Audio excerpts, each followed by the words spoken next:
నమస్కారం. ఘంటారావానికి స్వాగతం. ముందుగా ప్రధాన అంశాలు. నల్గొండ జిల్లా ప్రభుత్వ ఆసుపత్రిలో కుర్చీలోనే గర్భిణీ ప్రసవం. వైద్యుల నిర్లక్ష్యంతో జరిగిందంటూ బాధితురాలి బంధువులు ఆగ్రహం. దళిత బంధు నిధుల కోసం ప్రజాభవన్ ఎదుట ధర్నా. 2 విడతల నిధులు జమ చేయాలని లబ్ధిదారుల నిరసన.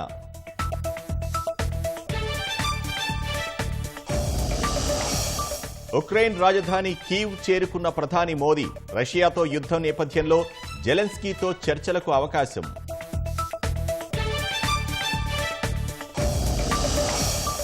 అధ్యక్ష అభ్యర్థిత్వాన్ని అధికారికంగా స్వీకరించిన కమలా హ్యారిస్. ఎన్నికైతే అమెరికా వలస విధానాన్ని సంస్కరిస్తానని హామీ.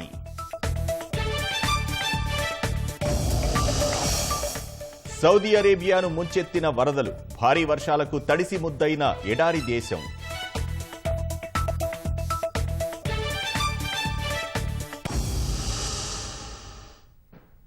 ప్రధాని నరేంద్ర మోదీ ఉక్రెయిన్ రాజధాని కీవ్ చేరుకున్నారు. 2 రోజుల పోలాండ్ పర్యటన ముగించుకున్న మోదీ రైల్లో 10 గంటలు ప్రయాణించి కీవ్ చేరుకున్నారు. 1991లో ఉక్రెయిన్కు స్వాతంత్ర్యం వచ్చిన తర్వాత భారత ప్రధాని అక్కడ పర్యటించడం ఇదే తొలిసారి. ఉక్రెయిన్ అధ్యక్షుడు జెలెన్స్కీ ఆహ్వానం మేరకు మోదీ ఆ దేశంలో పర్యటిస్తున్నారు. కీవ్ రైల్వే స్టేషన్లో మోదీకి ఘనమైన స్వాగతం లభించింది. అక్కడి నుంచి హయత్ హోటల్కు వెళ్లిన మోదీని భారత సంతతి వ్యక్తులు కలుసుకున్నారు. నేషనల్ మ్యూజియంలోని మల్టీమీడియా మార్టిరోలాజిస్ట్ ప్రధాని సందర్శించి యుద్ధంలో బలైన చిన్నారులకు నివాళి అర్పించారు. ఫోమెన్ బొటానికల్ గార్డెన్లోని గాంధీ విగ్రహానికి నివాళి అర్పించిన తర్వాత మోదీ మారిన్స్కీ ప్యాలెస్కు వెళ్తారు. అక్కడ జెలెన్స్కీతో భేటీ అయ్యి ద్వైపాక్షిక సహకారంపై చర్చించనున్నారు. 6 వారాల కింద రష్యాలో పర్యటించిన ప్రధానిపై అమెరికా, పశ్చిమ దేశాల నుంచి విమర్శలు వచ్చాయి.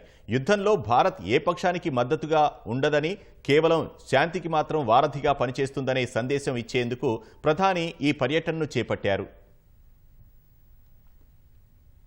అంతరిక్ష రంగంలో భారత్ సగర్వంగా సరికొత్త చరిత్ర లిఖించి నేటికి సరిగ్గా ఏడాది పూర్తయింది. అమెరికా, రష్యా, చైనాలకు సాధ్యపడని జాబిల్లి దక్షిణ ధ్రువంపై ఇస్రో పంపిన ల్యాండర్ విక్రమ్, రోవర్ ప్రజ్ఞాన్లు సరిగ్గా ఏడాది క్రితం ఈ రోజే దిగాయి. ఆ సుదినానికి గుర్తుగా ఇవాళ తొలి జాతీయ అంతరిక్ష దినోత్సవాన్ని కేంద్రం నిర్వహిస్తోంది.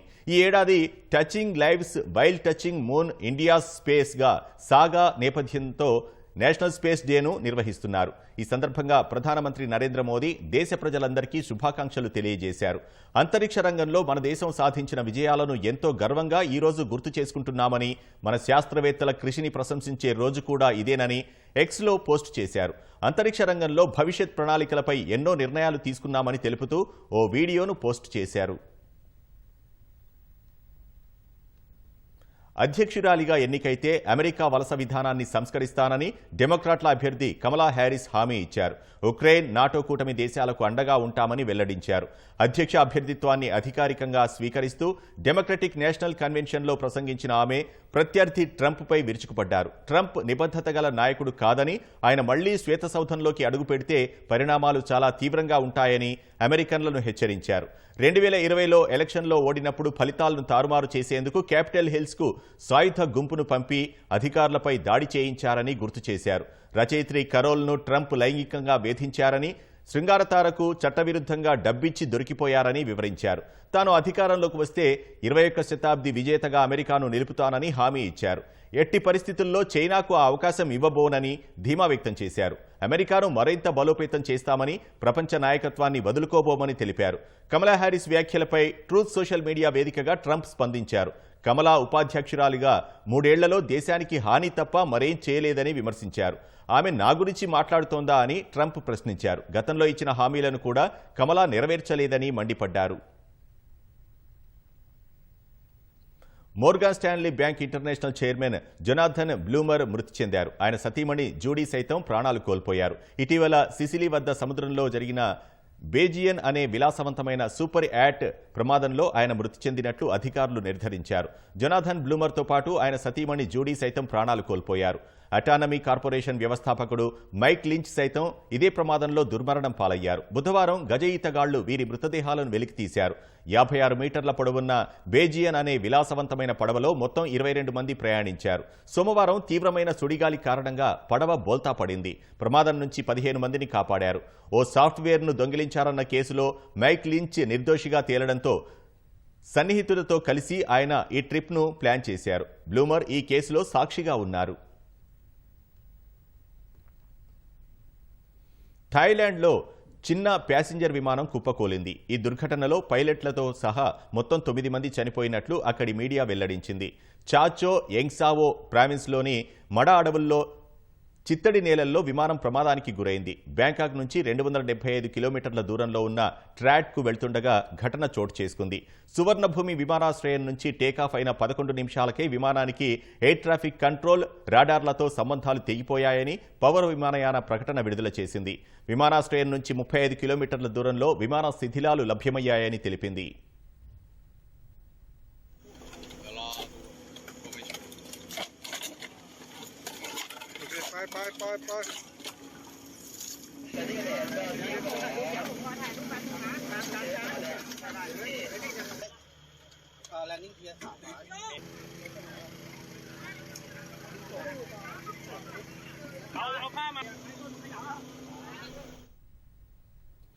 ఎడారి దేశం సౌదీ అరేబియాను భారీ వర్షాలు తడిపి ముద్ద చేశాయి. పశ్చిమ సౌదీ అరేబియా ప్రాంతాల్లో కురిసిన వానలకు ఆకస్మిక వరదలు పోటెత్తాయి. మెదినా అల్ మునవారా రీజియన్లో వరదలకు అనేక రహదారులు జలదిగ్బంధంలో చిక్కుకున్నాయి. వాహనాలు వరదలో కొట్టుకుపోతున్న వీడియోలను సౌదీ మీడియా విడుదల చేసింది. చాలా చోట్ల రాకపోకలకు అంతరాయం ఏర్పడినట్లు తెలిపింది.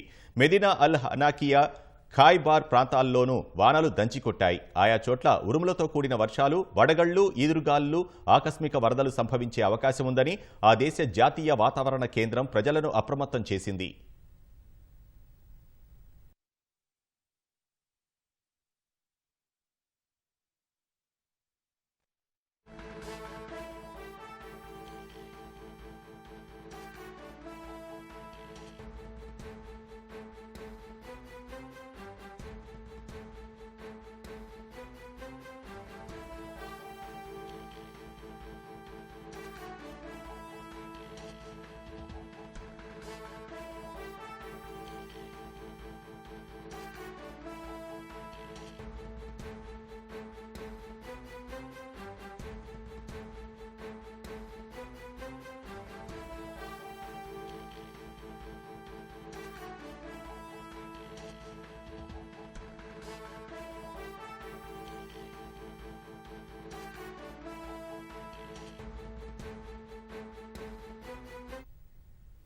దళిత బంధు నిధుల కోసం ప్రజాభవన్ ఎదుట ధర్నా నిర్వహించారు. 2 విడత నిధులు జమ చేయాలని లబ్ధిదారులు నిరసన తెలిపారు.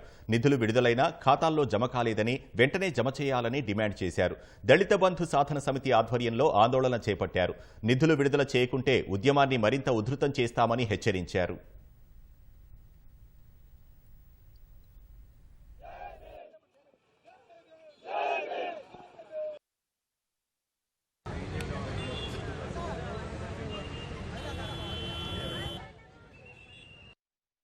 అసెంబ్లీ ఎన్నికల కోడ్ వల్ల ఆగిపోయిన ప్రక్రియను ఎన్నికలు ముగియగానే వచ్చిన నూతన ప్రభుత్వం తొందరలోనే దళితులందరికీ న్యాయం చేస్తాం, దళిత బంధు నిధులను విడుదల చేస్తామని ఇదే ప్రజాభవన్ వేదికగా గౌరవ బట్టి విక్రమార్క గారు ఇదే వేదికలో చెప్పడం జరిగింది. కానీ చెప్పిన మాట ఇప్పటి వరకు నెరవేర్చకపోవడం దళితులు ఆందోళనకు ఆవేదనకు గురి అయి ఈరోజు ప్రజాపాలనలో వేల దరఖాస్తులు ఇచ్చి వారి కనువిప్పు కలిగే కార్యక్రమం శాంతియుతంగా చేద్దామని ఈరోజు ఇక్కడికి రావడం జరిగింది. అయ్యా బట్టి విక్రమార్క గారు, మొన్నటికి మొన్న చింతకాని మండలంలో వారం రోజుల్లోనే 2వ విడత దళిత బంధు లబ్ధిదారులకు న్యాయం చేస్తాం, నిధులు విడుదల చేస్తాం, దానికోసం 2000 కోట్లు కూడా కేటాయించమని మా జిల్లా మంత్రి సీతక్క గారు కూడా అసెంబ్లీలో ప్రకటన చేయడం చూసాం. మరి వారం రోజులు గడవలేదా, లేకపోతే దళితులకు న్యాయం చేస్తామనే ఉద్దేశం మీకు లేదా? మాకు అర్థం కావట్లేదు.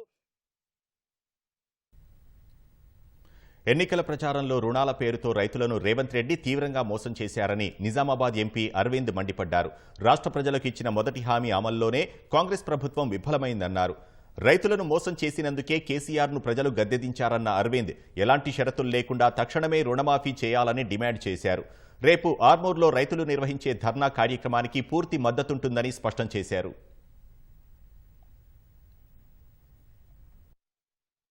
కాంగ్రెస్ పార్టీ ఎలక్షన్ల ముందు ఏమేమి వాగ్దానాలు చేసింది అందరికి తెలిసిన విషయమే. అప్పుడు సాధ్యం కాని వాగ్దానాలని మేము పదే చెప్పినాము. అది సాధ్యం కాదని కాంగ్రెస్ పార్టీకి కూడా తెలుసు. అన్నిటికంటే పెద్ద జోక్ ఏంటంటే 2 లక్షల పైన ఉన్న వాళ్ళంట వాళ్ళు కట్టేస్తే కాంగ్రెస్ వాళ్ళంట 2 లక్షలు ఇస్తారట. వాళ్ళు కట్టరా మీకెందుకే అంటే ఆ పైసలు తీసుకొని ఇటు ఇస్తాడా? రేవంత్ రొటేషన్ చక్రవర్తి అని నాకు తెలుసు. ఇప్పుడు ఆ టాలెంట్ అంతా ఇప్పుడు ఇంప్లిమెంట్ చేస్తున్నాడు. అటు తీసుడు ఇటు అందించుడు తెలుసు రేవంత్కి అలవాటే కదా. ఇప్పుడు అది ఇక్కడ రైతుల దగ్గర ఇంప్లిమెంట్ చేస్తే అంటే ఎట్లా? సో ఈ రకంగా రైతుల్ని మభ్యపెట్టడము, మహిళల్ని మభ్యపెట్టడము, వీళ్ళు ఒకటే ఫస్ట్ వాగ్దానానికి అడ్డం పడితే వీళ్ళు చేసేది ఎప్పుడు? ప్రజలలో ద్వేషం పెరుగుతూ ఉన్నది ప్రభుత్వం మీద. మహబూబ్ నగర్ డీసీసీబీ చైర్మన్గా మామిళ్లపల్లి విష్ణువర్ధన్ రెడ్డి ఎన్నిక దాదాపుగా ఖరారైంది. చైర్మన్ పదవి కోసం ఇవాళ ఎన్నిక జరగ్గా డైరెక్టర్ మామిళ్లపల్లి విష్ణువర్ధన్ రెడ్డి నామినేషన్ వేశారు. ఉదయం 11 గంటల వరకు నామినేషన్లు దాఖలు చేసేందుకు సమయం ఉండగా ఒకే నామినేషన్ రావడంతో విష్ణువర్ధన్ రెడ్డి ఏకగ్రీవంగా ఎన్నికయ్యే అవకాశం ఉంది. నామపత్రాల పరిశీలన అనంతరం మధ్యాహ్నం 12 గంటలకు మామిళ్లపల్లి విష్ణువర్ధన్ రెడ్డి చైర్మన్గా ఎన్నికైనట్లు అధికారులు ప్రకటించనున్నారు.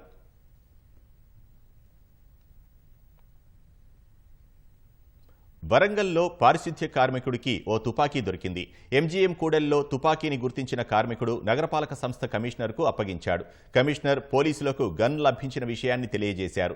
దొరికిన SLRN గన్ సిఆర్పీఎఫ్ కానిస్టేబుల్కు చెందిందిగా గుర్తించారు. అనంతరం గన్ను సిఆర్పీఎఫ్ కానిస్టేబుల్కు వరంగల్ పోలీసులు అప్పగించారు.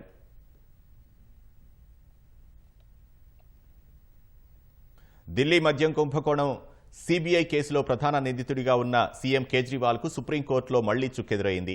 ఆయన వేసిన బెయిల్ పిటిషన్పై విచారణను అత్యున్నత న్యాయస్థానం వాయిదా వేసింది.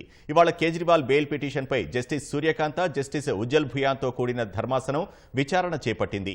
ఈ పిటిషన్పై కౌంటర్ దాఖలు చేసేందుకు మరికొంత సమయం కావాలని ధర్మాసనాన్ని సిబిఐ కోరింది. ఈ మేరకు సిబిఐకి మరో వారం రోజుల పాటు సుప్రీంకోర్టు గడువు ఇచ్చింది. తదుపరి విచారణను సెప్టెంబర్ 5వ తేదీకి వాయిదా వేసింది.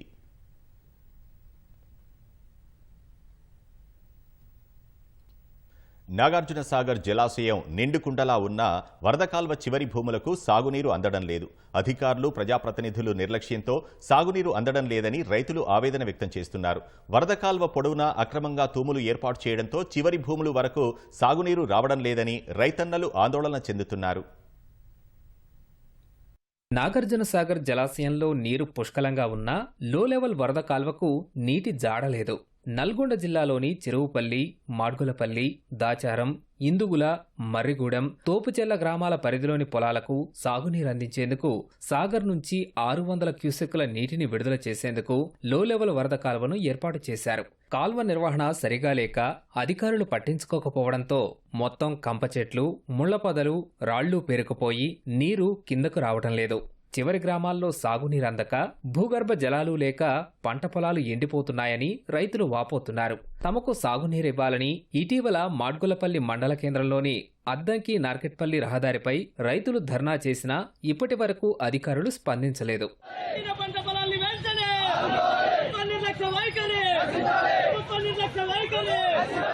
వరద కాల్వ పొడవునా చెట్లు, ముళ్లపొదలు ఉండటంతో చివరి ఆయకట్టు వరకు నీళ్లు రావటం లేదని రైతులు ఆందోళన చెందుతున్నారు. దీంతో పాటు కాల్వకు అక్రమంగా తూములు ఏర్పాటు చేయడంతో తమకు సాగునీరు అందటం లేదన్నారు. అధికారులు స్పందించి కాల్వలో చెట్లు తొలగించి అక్రమ తూముల వద్ద చర్యలు తీసుకోవాలని రైతులు కోరుతున్నారు. వరద కాలువ మొదటి నుండి ఈ రోజు ఎక్కడికైతే మొలకపట్నం చివరి గ్రామం వరకైతే ఏ ఉద్దేశంతో ఈ వరద కాలువను తీయడం జరిగిందో, కానీ ఈ వరద కాలువ తీసే క్రమంలో కొన్ని అధికారికంగా కొన్ని తూములు పెట్టడం జరిగింది. ఆ తూముల మీద రక్షణ కల్పించి ఉంటే ఈ రోజు చివరి ఆయకట్టులో ఉన్నటువంటి రైతులందరికీ నీరు చేరేది. కానీ ఆ తూములకు రక్షణ కల్పించకపోవడం, దానికి తోడు అక్రమ తూములు ఎన్నో పెట్టుకోవడం, వాటి మీద కూడా ప్రభుత్వం కానీ అధికారులు మాత్రం ఎలాంటి చర్యలు తీసుకోకపోవడం వల్ల చివరి వరకు నీరు రావడం లేదు. దీనిని వెంటనే అధికారులు, సంబంధిత ప్రభుత్వం, సంబంధిత అధికారులు తక్షణమే స్పందించి చివరి ఆయకట్టు వరకు రైతులకు నీరు అందించి ఈ ప్రాంత రైతాంగాన్ని ఆదుకోవాలని చెప్పి డిమాండ్ చేస్తా ఉన్నాం. కనీసం మాకు పంటలు బోరు బావుల కింద పెట్టిన పంట పొలాలు దాదాపుగా అన్ని ఎండిపోతున్నాయి. తుది దశకు వచ్చినాయి సార్. ఒక్కొక్క మడికి నీళ్లు పెట్టుకుంటున్నారు. ఇప్పుడు వస్తుంది, రేపు వస్తుంది అని ఆశలతో ఎదురు చూసుకుంటున్నాం సార్. కనీసం ఆ నీళ్లు వస్తేనే మాకు ఇప్పుడు బతుకు తెరువు, లేకపోతే కనీసం మంచిళ్ళు లేవు, తాగునీళ్లు లేవు. నాగార్జున సాగర్ వరద కాల్వ ద్వారా చివరి భూములకు సాగునీరు అందించాలని, లేని పక్షంలో ఆందోళన కార్యక్రమాలు చేపడతామని రైతులు హెచ్చరిస్తున్నారు. ఇక్కడ పంట పొలాలు నిండిపోతున్నాయి, బత్తాయి తోటలు ఎండిపోతున్నాయి. నీళ్ళు లేక చాలా రైతులు ఇబ్బంది పడుతున్నారు. సాగర్ నిన్నాక ఇప్పుడు నీళ్ళు ఏడొస్తున్నాయి, చెట్లు చేమలు ఉండి మొదలు కాలం మంచిగా లేక నీళ్లు రావట్లేదు. తూములు గీవులు అక్రమంగా పెట్టి తలుపులు ఖాళీ చేస్తారు. అవన్నీ సక్రంగా చేస్తే ఇటు వస్తాయి. నీకు వర్షాలు పడ్డా నీళ్ళు ఇక్కడ బోర్లను ఎండిపోయి పొలాలను ఎండిపోతే ఎక్కడ నీళ్ళు లేవు, ఏమి లేవు. ఇక్కడ పంట పొలం పత్తి చేలు కూడా ఎండిపోతున్నాయి. వరదకాలం అనేది నాగార్జున సాగర్ నుంచి 84 కిలోమీటర్లు తీయడం జరిగింది అప్పట్లో. అయితే దీన్ని ఎప్పుడు నెగ్లెక్ట్ చేసారు. అయితే ఇప్పుడు సాగర్ నిండుకున్న సాగర్ ఉన్నా గానీ ఇంతవరకు 50 కిలోమీటర్ 40 కిలోమీటర్ దాడతలేదు. చాలా ఇబ్బందులు ఎదుర్కొంటున్నారు. ఇప్పుడు కనీసం నార్మడిగిటే ఎండిపోతుంది. అంటే గుర్తు అర్థం చేసుకోవాలి. ఈ అధికారులు స్పందించి వెంటనే చేయకపోతే ఇప్పటికే అందరు అధికారులు గత 2 నెలల కింద నుంచే మేము అధికారులకి రిప్రజెంటేషన్లు ఇవ్వడం జరిగింది. అయినప్పటికీ స్పందించలేదు. ఇంకా కూడా స్పందించని పరిస్థితి వస్తే రైతాంగం నుంచి తీవ్ర వ్యతిరేకత ఎదుర్కోవాల్సి వస్తుంది. కాబట్టి ఇప్పటికైనా అధికారులు స్పందించి లాస్ట్ వరకు నీరు అందించాలని చెప్పేసి మేము కోరుతా ఉన్నాం. అధికారులు స్పందించి చివరి ఆయకట్టు వరకు వరద కాల్వ ద్వారా సాగునీటిని విడుదల చేయాలని రైతులు కోరుతున్నారు. కలియుగ వైకుంఠనాథుణ్ణి దర్శించుకునేందుకు తిరుమలకు వచ్చే భక్తులకు నాణ్యమైన అన్నప్రసాదాలు అందించేందుకు టీటీడీ చర్యలు చేపట్టింది. నిత్యాన్నదాన కార్యక్రమంలో భాగంగా భక్తులకు సంతృప్తికర స్థాయిలో ప్రసాదాలు అందజేయడానికి కీలక నిర్ణయాలు తీసుకుంది. ఉచిత అన్నదానంతో పాటు తిరుమలలో హోటళ్లలో సైతం నాణ్యమైన ఆహార పదార్థాలు భక్తులకు అందుబాటులో ఉండేలా అధికారులు చర్యలు ప్రారంభించారు. పవిత్ర పుణ్యక్షేత్రం తిరుమలలోని వెంగమాంబ నిత్యాన్నదాన సత్రంలో భక్తుల నిరసనలు, నాణ్యతా ప్రమాణాలపై ఆందోళనలు, ఎంతో పవిత్రంగా భావించే అన్నప్రసాదాలను స్వీకరించలేక వదిలేసిన పరిస్థితులు వైసీపీ పాలనలో నిత్య కృత్యాలుగా ఉండేవి. కూటమి ప్రభుత్వం అధికారం చేపట్టాక తిరుమల పుణ్యక్షేత్రంలో గణనీయమైన మార్పులు చోటు చేసుకుంటున్నాయి. దర్శనాల్లో సామాన్య భక్తులకు ప్రాధాన్యత ఇచ్చిన టీటీడీ వారికి నాణ్యమైన ఆహార పదార్థాలు అందించడానికి ప్రత్యేక చర్యలు చేపట్టింది. రోజుకు 80,000 మందికి పైగా అన్నప్రసాదాలు అందజేస్తున్న వెంగమాంబ అన్నదాన సత్రంలో నాణ్యతా ప్రమాణాలను పెంచారు. ఉదయం 7 నుంచి రాత్రి 11 వరకు నిరంతరాయంగా సాగే అన్నప్రసాద వితరణలో నాణ్యతకు పెద్దపీట వేస్తోంది.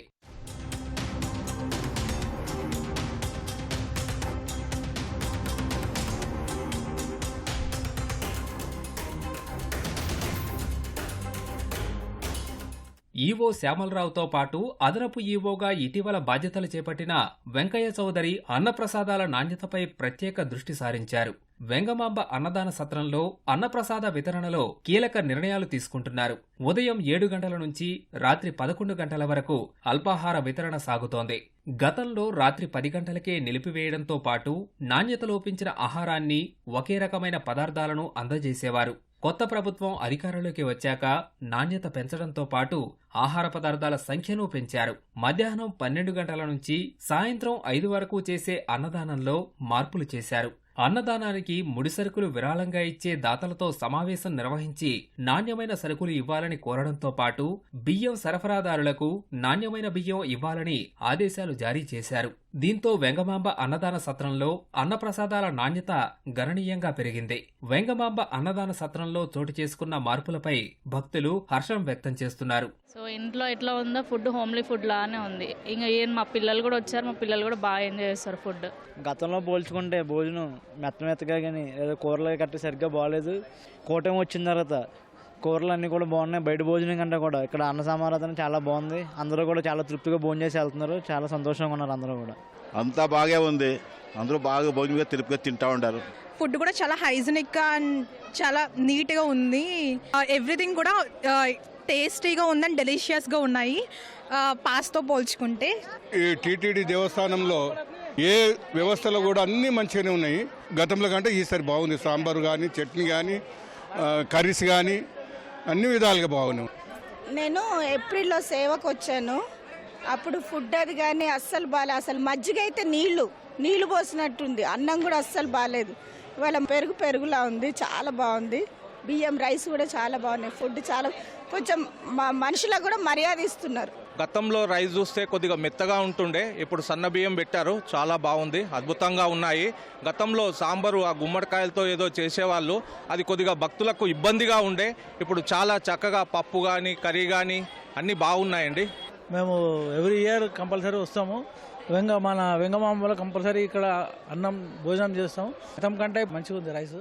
టీటీడీ పరిధిలో జరిగే అన్నప్రసాద వితరణలో నాణ్యత పెంచిన అధికారులు ప్రైవేట్ హోటల్స్ పైన ప్రత్యేక దృష్టి సారించారు. తిరుమలకు వచ్చే భక్తులకు సరసమైన ధరలకు ఆరోగ్యకరమైన పరిశుభ్రమైన ఆహారాన్ని అందించడానికి తిరుమల హోటళ్ల నిర్వాహకులతో సమావేశాలు నిర్వహిస్తున్నారు.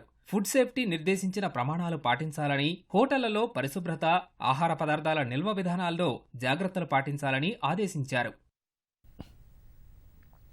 ప్రముఖ స్వాతంత్ర్య సమరయోధులు ఆంధ్రకేసరి టంగుటూరు ప్రకాశం పంతులు తన సంపదనంతా ప్రజా సంక్షేమానికే ఖర్చు పెట్టిన గొప్ప నాయకుడని మాజీ ఉపరాష్ట్రపతి వెంకయ్య నాయుడు అన్నారు. ప్రకాశం పంతులు 153వ జయంత్యోత్సవాలు హైదరాబాద్లో ఘనంగా నిర్వహించారు. అసెంబ్లీ ఎదురుగా ఉన్న టంగుటూరి విగ్రహానికి వెంకయ్య నాయుడుతో పాటు పలువురు నేతలు పూలమాల వేసి నివాళులర్పించారు. మహనీయుని జీవితం స్ఫూర్తిగా తీసుకుని నేటి యువత ముందుకు సాగాలని వెంకయ్య నాయుడు కోరారు. ఆనాటి ఆంధ్ర రాజకీయాల్లో ప్రముఖంగా వెలుగొందిన మేధావి అని కొనియాడారు.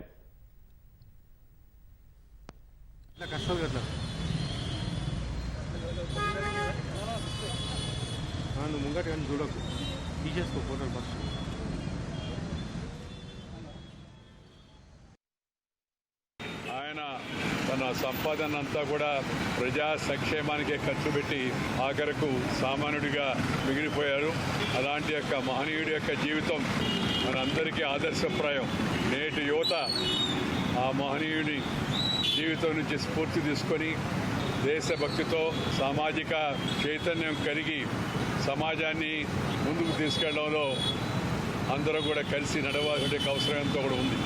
ముఖ్యంగా ఆ ధైర్య సాహసాలు అలవర్చుకోవడం నేటి తరం నాయకులకు చాలా అవసరం.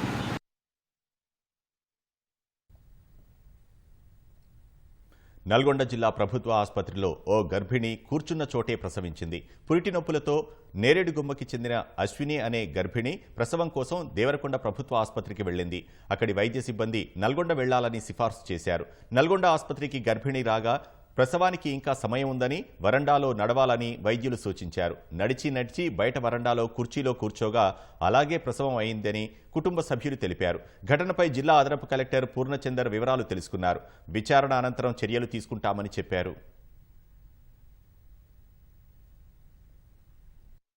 దేవరకొండలనే ఇప్పటికీ 2 సార్లు కాన్ పక్కనే అయింది.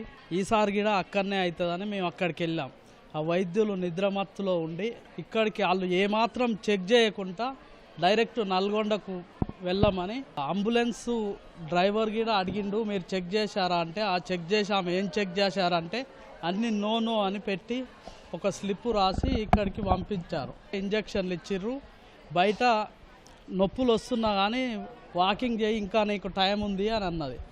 వాకింగ్ చేసి అలసిపోయి అక్కడే కుర్చీలో కూలబడి డెలివరీ అయింది. పాప కింద పడ్డ తర్వాత అందరు వచ్చారు. లోపలికి తీసుకుపోయి ట్రీట్మెంట్ చేసి